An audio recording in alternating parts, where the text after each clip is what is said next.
Après le 7 octobre 2023, Emmanuel Macron s'était affiché comme un allié sans faille d'Israël. Près de 2 ans plus tard, sa position a changé. Je déclare que la France reconnaît aujourd'hui l'État de Palestine. Ce revirement marque une rupture avec sa ligne initiale et rappelle par contraste la fermeté de Charles de Gaulle. En 1967, le général avait dénoncé l'occupation israélienne en Palestine après la guerre des 6 jours. Et certains même redoutaient que les Juifs, jusqu'alors dispersés, mais qui étaient restés ce qu'ils avaient été de tout temps, c'est-à-dire un peuple d'élite, sûr de lui-même et dominateur.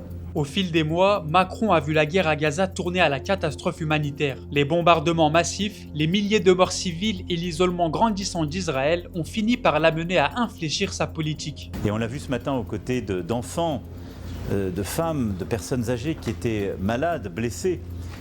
On le voit quand on parle aux humanitaires, la situation aujourd'hui est intenable et elle n'a jamais été aussi grave. La pression des Français, avec des manifestations pro-palestiniennes massives en France, ont joué un rôle important. Chercheurs, artistes, opposants politiques, mais également des médecins ou des sportifs de tous horizons ont eux aussi uni leur voix pour défendre la cause palestinienne.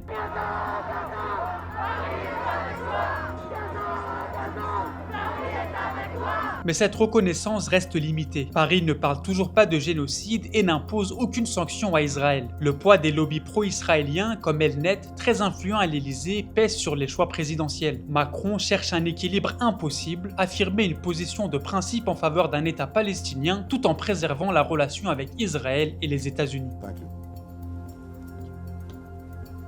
Résultat, la France avance, mais à petits pas. Elle reste loin d'une condamnation claire des crimes israéliens, une reconnaissance conditionnelle qui soulève une question. Est-ce un véritable tournant ou seulement un geste symbolique qui ne change rien au sort des Palestiniens ?